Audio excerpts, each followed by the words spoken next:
Supervisor Margaret Franklin, first term in office, only about 3 weeks now. And so I'm excited to be here. Thank you all for coming out tonight. Thank you all who came to the open house last week. We have a lot of good things coming up. I want to take this time to introduce myself, my staff, some of our priorities, and give you all updates on some of the infrastructure projects that we've been working on, including some transportation items, some parks and recs items. And we'll also be joined by Seth Hendler-Voss, who's with our county parks and rec system, who also provide updates, as well as our Human Rights Commission, who's going to talk about the census that we have coming up this year and why it's important to participate in my office role in getting that off the ground here in Woodbridge. So I'm just going to start with some priorities and some updates on some infrastructure projects, and then we'll do Q&A after all of the presentations. And I have a staffer who will be writing down, because some of you have specific concerns about your neighborhoods.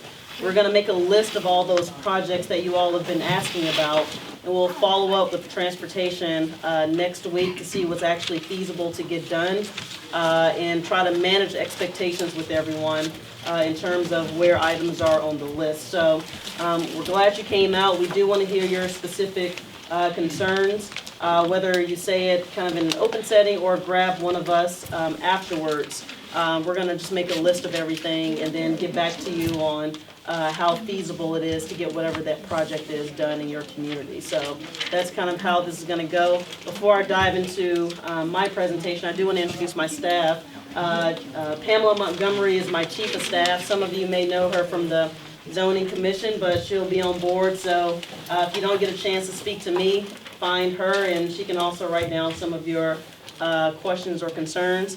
BJ Johnson, who I think a lot of people already know here in Woodbridge, she's an institution.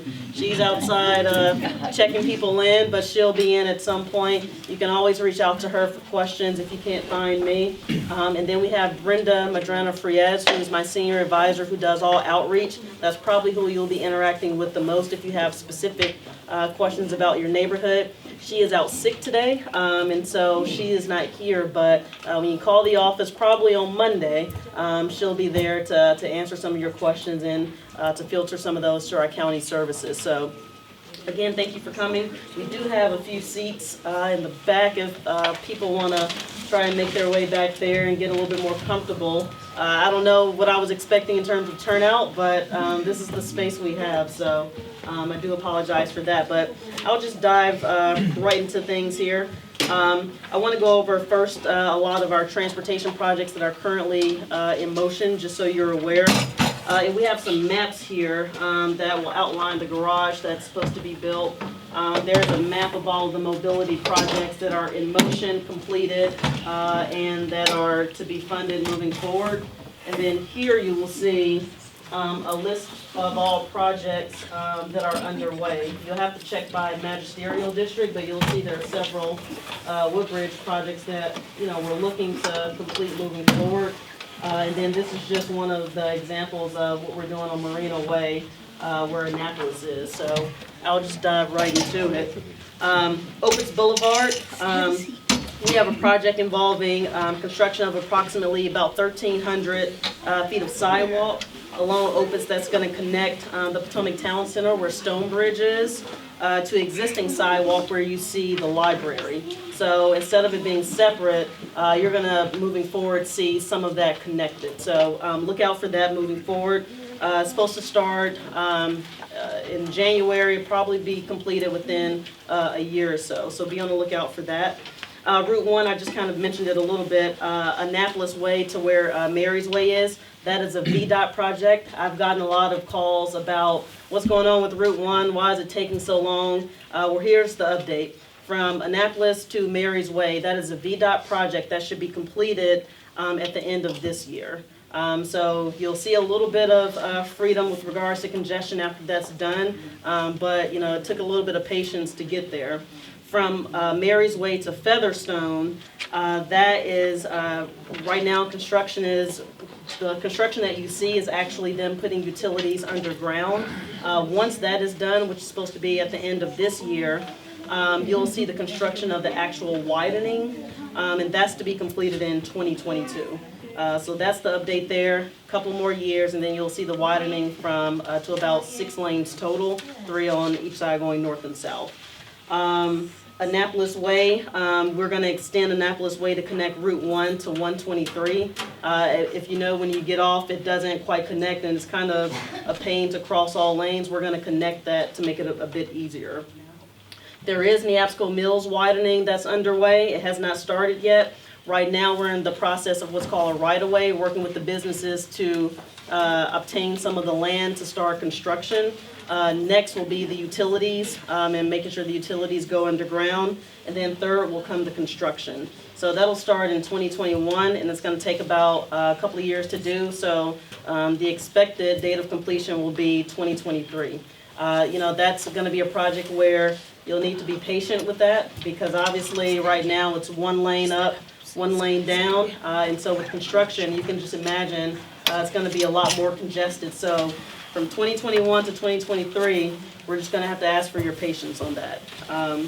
So that's where we are with that. And then you all may be familiar with the parking garage that was proposed across from Centera, where the town center is. That's going to be 1,400 parking spaces, and it's going to be in conjunction with the Neabsco Mills widening project. That is a county-owned land, and the course of that discussion was pretty much where do we put another commuter lot to relieve issues at 234, because that space fills up around 7 a.m. And then not to have our commuters go all the way to Horner and Telegraph. I park at Telegraph, fills up very quickly. And so the question was, where do we put it in the middle of those two? Potomac Town Center was where the county has decided to put the land. Had a lot of concerns about that, and a lot of questions about traffic congestion. That is a project that got underway before I came, and so my goal is just to figure out how to help mitigate the impact of that traffic. We think that it's going to help a little bit coming off the interstate, because the plan is to have a lane going from 95 straight into the parking lot. Hopefully that will work. And then also I've raised concerns to VDOT and our transportation officials to say, make sure that we have security features in place, because if you park at Horner, you know that you may come home and your tires won't be there. So we want to make sure that we have enough cameras. We want to make sure that we're encouraging people to basically be as safe as possible if you're going to have 1,400 parking slots in the garage. So it is the first parking garage that we'll see on the eastern end of the county. And so it's kind of, we have, I think, 300 or 400 spaces at the VRE lot, but in terms of just straight commuter, this is a huge project. So if you have questions about that, feel free to call our office and we can raise any concerns or just pose any questions to our local transportation officials, because that's going to be a huge project there. Some park and recreation projects we have. In Belmont Bay, we have the Belmont Park Bridge replacement. Hamel Mill Park, we have some paving that we're going to do, some site improvements to comply with ADA regulations, and then there's going to be a retaining wall replacement. At Ripon Lodge, we have we're going to install a flat roof, a front gate, also some ADA regulations we need to abide by, and then we'll do an interior sidewalk. At Veterans Park, there's going to be court pavement for the basketball tennis court. At Neabsco Regional Park, we're going to connect the Julie Metz and Leesylvania State Park boardwalks, and then we're going to do a boat launch at Ripon Landing, and then also have an exercise trail. And then we're constantly working on the Occoquan Greenway Trail, and so those are just some park items that we have coming up. Also, Seth is going to delve a little bit more into some of those projects, as well as some other things that we're looking to do in Woodbridge. A lot of you know that the plan is to try and revitalize North Woodbridge and really the Route 1 corridor. That's something that's very important to me. So we do have a small area plan where the goal is to revitalize and put some mixed-use development there, including commercial as well as some residential. And so my goal is to seek public comments the next year or so from you all to hear what you want up and down Route 1, what you don't want. Make sure that I'm providing regular updates to you all in terms of what development is to look like within that plan.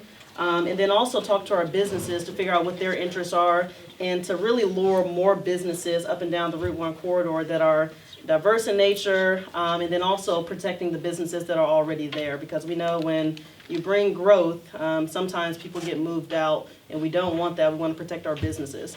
We also want to promote our minority-owned businesses and making sure that they have a place here in Woodbridge and Prince William, and that we're providing support for their businesses as well. So that's very important to me. And then, like I said, for the businesses that are already here, we want to help them grow and expand, and we want to help them do it right here in Woodbridge. So that's all of our priorities for the small area plan. But again, we're looking for comments from you all to tell us what you want. And so be on the lookout from us to say, hey, this is what we're looking to do. What do you all think about that? Some education priorities. We have our school board member here, Ms. Loree Williams. We're going to work very closely together on our capital improvement plan. We're going to ask questions like, what are the needs of Eastern Prince William? What are the needs up and down Route 1? Do we need more schools? Do we need to expand and increase access to the current schools that we have? Do we have enough resources for administrative services and technical services? Those are the things that we're going to talk about and many more items. And I'll give the floor to Loree later on to kind of give an update on what they're working on and what she needs from us as partners. Obviously, the Board of County Supervisors, we give the school board their funding. So there are going to be some very specific funding items that's going to be important to Woodbridge. And I'm hoping she'll be able to speak a little bit about that. Some legislative priorities for Richmond that we have. Transportation is the number one, making sure that we have our fair share of dollars that are coming into Woodbridge for our commuter services as well as local services. Many of you may know that we get a lot of our revenue from the gas tax. Over the years, the gas tax has not generated as much revenue as we've needed to sustain a lot of our transportation items, and so we've had to get those funding sources from elsewhere. But we want to make sure that we're being good partners with Richmond and that our delegation understands that the dollars we put in for taxes, they need to come back to Prince William and our transportation infrastructure. So that's going to be important. We're paying close attention to the governor's announcement with regards to the Long Bridge and expanding the Long Bridge and creating a separate rail for commuter traffic. That's going to increase efficiency going into DC if you take VRE. So that's going to be incredibly important here. Also, there's a program called Smart Scale Funding in which transportation projects are currently ranked against each other in terms of who actually gets funding on a state level. We want to change that formula and say, our projects here in Prince William County that we apply for funding for shouldn't be compared to what's going on in Virginia Beach, right? We want our fair share of funding here, and we want a formula that's fair, that way we can get our actual transportation dollars back. So that's going to be important. And then some of you may have heard that, there's been talk about setting up a public defender's office here in Prince William County. That's going to be important for those that may need those type of services. Our state delegation has been on board and pushing for that in Richmond, and that's something that's important to us. Lastly, the census. The census is a priority for my office. We've been working closely with our congressional delegation as well as the Human Rights Commission, who's going to speak a little bit about that, to let people know that the census is coming. We're hiring for the census. We want people in the community that look like the community to encourage people to participate in the census. So we want people to know, what is the census, why is it important, and why should we participate? Many of you know when we participate in the census, we get federal dollars based on our level of participation. So we want as many people participating in the census as possible, and so that's going to be really important. So those are pretty much kind of the priorities that we've been looking at. My office has some very specific budget priorities that we'll be looking for. Eliminating school lunch debt that a lot of our students have. A lot of our students in our district have that issue, and we want to see budget-wise from the Board of County Supervisors, how can we create a system in which there is no lunch debt for students? As you know, some students are prevented from graduating because of that lunch debt. So that's something we want to take a look into. It doesn't mean we're going to solve it, but it's something that we certainly want to fight for. We want to address some environmental issues, looking into setting up a joint economic task force. bringing the CPACE program here and provide incentives for having energy efficient businesses and homes. And then also looking into a resolution to say that we want 100% green energy that we do around the county. So those are some of our goals, and we hope that we can do that. The last thing is, or one additional thing, is establishing a child advocacy center here in Prince William County. This will help respond to the needs of victims of child abuse. We have those type of centers in Loudoun County and Fairfax, but Prince William County actually has the largest cases of child abuse, but we don't have one center where you can bring all of those needs together for the victim. So that's going to be important. Down the road, we want to look at a summer youth program. All of these are budget items, so these are goals and priorities that I'll need your help in actually pushing for. And then a lot of people have come to me asking about crime issues in some of our communities. We have a meeting coming up with the police department to talk about what are those issues, what have been the rates of crime over the years, are we just advertising the crime rates more now than before, what are the actual issues? So those are some of the things that we're going to be talking about. I do want to say that Prince William County is now in a very important position of influence and power. Many of you may know that Delegate Luke Torian is now the chair of the Appropriations Committee in Richmond. That's going to be important because now we have a direct line to bringing funding back to Prince William County for some of these items that I mentioned. Delegate Hala Ayala, who represents the Lake Ridge area, she's a deputy whip. So she has a direct seat at the table for advocating for some of these things that are important to Prince William. And many of you may know that I recently became chair of OmniRide. That's our local commuter and bus system here in Prince William. So any issues that you all see with our bus system, buses on the side of the road that are not working correctly, buses going too fast, buses going too slow, or the buses may not be servicing your neighborhood and you want to know why. Bring those issues to us and we're happy to help. So again, I'm going to turn it over to a few other people, but I do want to hear your questions after some of our other presentations. So I'm going to turn it over to Seth to go over some of our Parks and Recs projects. And then very quickly, Raul is going to talk about the census, and then I'm going to turn over to our school board member to talk about some education issues. And then we're going to hear all of your questions and then all go home. Very good.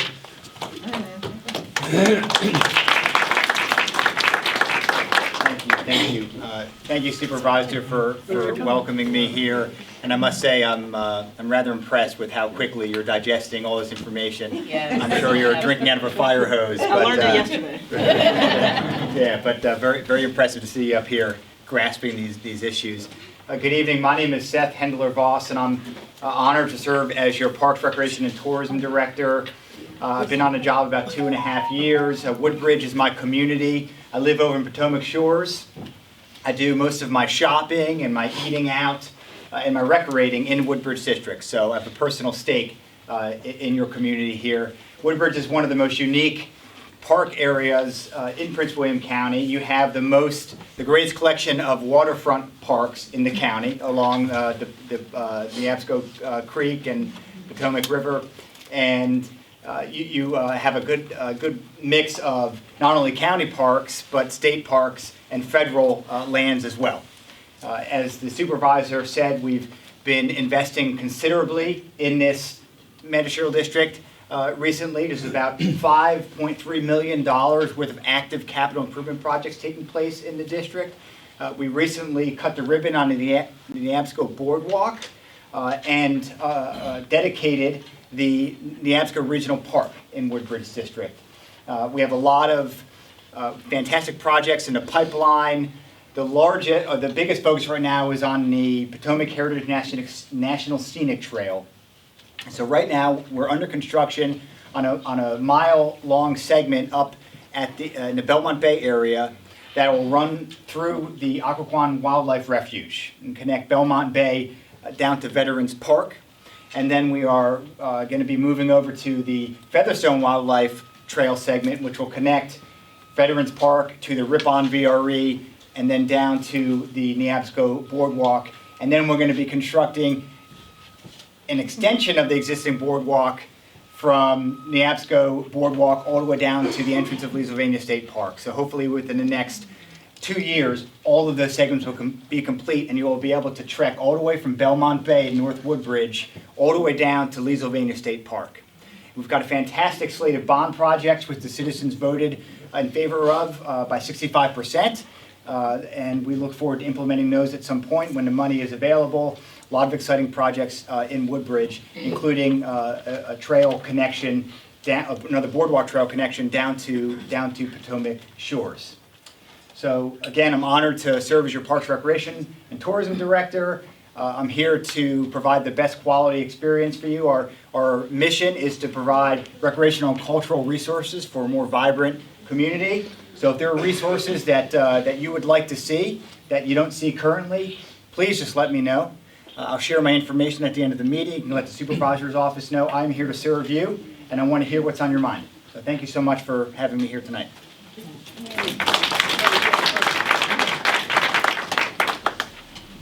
Hello, my name is Raul Torres. I'm also a resident of Prince Williams County, more into the McCord area, where the government center is. I commend all of you for being here. I'm not accustomed to see so many people at town hall meetings. There's sort of crisis going on or something like that. So I appreciate the commitment that you have for your communities. It's laudable that you actually, in a cold night, come here and to share with your supervisor your concerns, to meet her and meet us. I am the Executive Director of the Human Rights Commission. I work out of right there at Cardinal Drive, the A.J. Ferlazo building. That's where my office is located. And from there, you have been given a little brochure about what we are and what we do. You may not need it, and I hope you never need it. But if you know someone that may need it, or just go through it and share it with somebody else. But the main reason why I'm here is to talk a little bit about the census. If we fail and not be counted on the census in 2020, we cannot fix that mistake. We have to wait 10 years to fix it. It's like a comet, comes every 10 years. So we have to do everything we can to count every single person that lives in Prince William County, in the nation too, but we really care about Prince William. In Prince William County, in the period that starts between March 12th and probably April 15. It's not one day like elections that you just vote on one day and that's it. The census, the count will start somewhere around March 12th. You'll receive a postcard, and that postcard that you will receive will give you a link to a website where you will go and fill out your form. So starting in March 12th, more or less, you will be actually being able to file your census form. If you don't respond and do like, procrastinate and say, I'm not going to do that now, I'll do it tomorrow, and doesn't happen, the census is going to send you another card, probably 2 weeks later, to remind you to go back and actually do it. If you don't do that, then the census probably will put you in the list of will visit you, will call you on the phone, or will give you a visit. Like it was done in the old days, that actually they visit everybody. But now they're pushing it because of resources. They're pushing more of the census to respond on the internet. So we'll see how that works, but that's the way that it's going to be. But why is it important? Everybody should be counted in that period of time because it means for yourselves, our community, and our families, it means a redistribution of federal dollars. And it means a redistricting of congressional districts. Census information is used for everything nowadays. For every program that you have is used in terms of who has more people or less people, the ages that they have, the incomes that they have, to distribute funds to the different states and to the different localities. But even more than that, businesses use census information to locate their businesses, to see the marketing part of it. Who lives there? Would I have clients enough there? They use the census information to establish businesses, to establish industries, for education, for redistricting, for making redistricting of boundary lines. All those reasons. There's about almost $1 billion of federal funds that come to the state of Virginia. And we lose $2,000 for every single person that is not counted. So it may represent if 2% of the population of the Prince William County is not counted, okay? That represents over 10 years about 168 million less that we could have been using for schools, for roads, for so many things that we actually need for parks, you know. So it is incumbent upon us to make sure that we're counted. Everybody is counted. And on that particular day, remember that first, it is important because all the political structure, not only the congressional delegation, census information is also used for state redistricting and other things. It's not only for your congressional delegation, but also federal dollars come to every single program, and not programs of welfare. These are programs that includes programs that you may be using Medicaid, that you may be using dollars for transportation, for parks, for things that you actually, for police, for fire. So every single basic service that government provides has a touch on the census information based on the dollars that come with it. So my message to you from here on, as co-chair of the Complete Census Count Committee of Prince William County, is be counted. And tell your friends to be counted. And tell your neighbors to be counted. Because the more people we count, the better you will be, your family will be, and your community will be. So please do that. All the information you provide the census, there's some, you know, we live in 2020 and many people are hesitant in terms of what they do with my personal information, the people that live in my house, how much I make. Well, the information that the census collects is not shared with anybody. It's not shared with the IRS. It's not shared with any other agency. Simply state in the Census Bureau, and is only reported in the aggregate, meaning that a number of, not your personal, your address, and your information, is reported out by census tract. Is the smallest way that they report the information, which it would be like by neighborhood. So please do, that's my message. We're doing it everywhere in the county, and I hope that you will follow this message and help us make Prince Williams a better place. Okay? Thank you very much. I'll turn it over now to our school board member, Ms. Loree Williams. Hi, good evening, everyone. Good evening. Your school board representative for the Woodbridge District. For those who don't know, that runs all the way at the top of Route 1, where Belmont Bay is, to the very bottom, which is where we are right now at Leesylvania, along Route 1 on the left-hand side. On the right-hand side, I go to Freedom High School, and as far, I guess, west as Woodbridge Middle School is my last middle school. I'm just here tonight to give you a little synopsis. Right now, the important thing, if you are a parent of a Prince William County student, you should have received an email about a parent survey. That's really important for services that we provide for your students. We look for your feedback. We're collecting information now about that.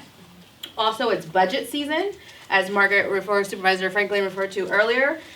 We will be having our work sessions on the school budget, and then we meet in March with the Board of County Supervisors to present our budget to them. We receive 56.8% of the budget from the county, so it's vital at this point in time, if you'd like to see something put in the budget, that you give me an email or give me a call and let me know what you think the needs are for your school or your school community. The budget add-ons are done by vote, so one individual board member does not hold all the power. We hold the power by a collective group, but I am your representative, and I do take all those concerns back to the rest of my board members to be heard, as well as staff. In addition to that, if you are a parent of a Prince William County student, a rising middle schooler, that means if you have a 5th grader now, all the way through, I guess about 10th grade or 11th grade, it is time for your specialty program applications. That is usually about a paragraph long. Your student completes, the parent completes. You have selection of 3 different programs you can pick, first, second, or third choices.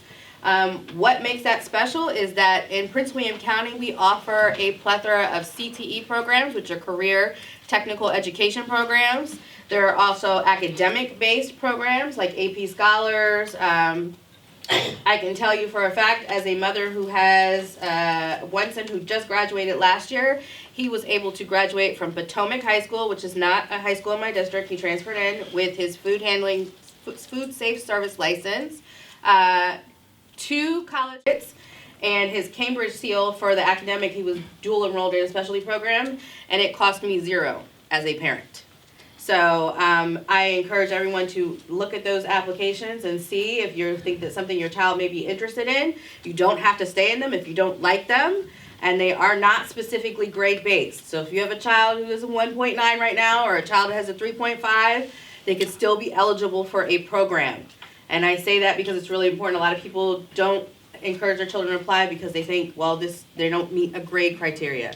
Some kids don't figure it out till later. Some get it right away. So take a look. It's online, the application. They're due on February 1st, which is this Saturday.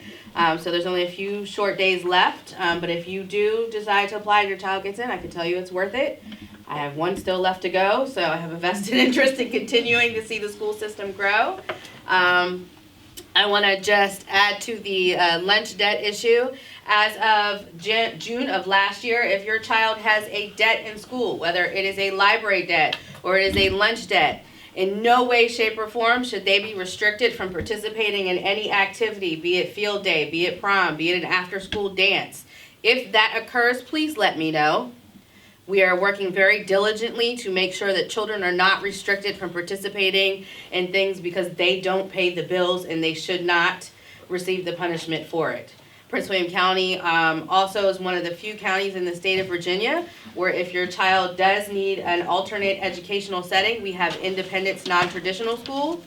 A lot of people think that the school is just for students who have disciplinary issues. It is not. It is a fully credited alternative school.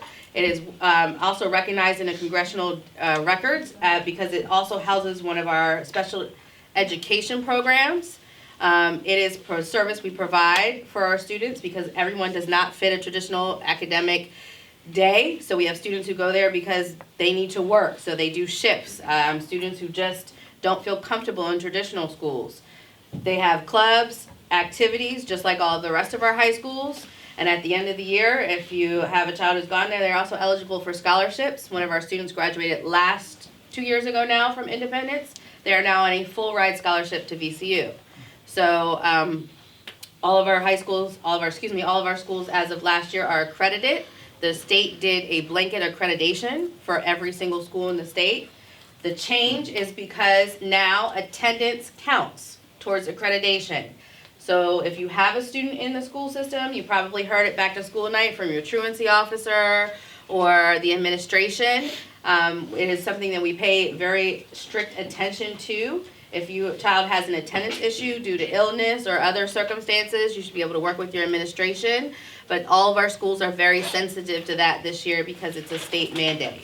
There are quite a few things that we're waiting, just as the county is, to pass in Richmond for additional funding, some new mandates that may or may not be coming through. So we'll let you know as those get passed or don't get passed that will affect your child's education. Again, I am your school representative. If you have any questions, I'll be here afterwards. It's very easy to get in contact with me by email. If I do not respond right away, please don't hesitate to send me another email. Unlike our counterparts at the county, we don't have a staff. It is staff of one.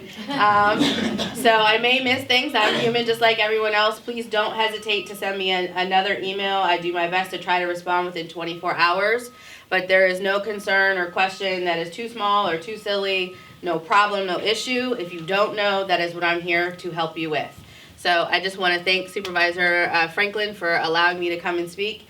I've been a school board representative in the Woodbridge District now. This is my third full term, and this is my first town hall. So with my counterpart, so I feel very fortunate that we have representation that we have here. And I promise you that I will work very diligently and cooperatively with her office to try to get the best done for the Woodbridge District. And I have to put in my plug, please email your supervisor because we'd like to put another elementary school in our district. I say this because our district is different than a lot of the other districts in Prince William County. We don't have a classroom overcrowding issue, we have a building overcrowding issue.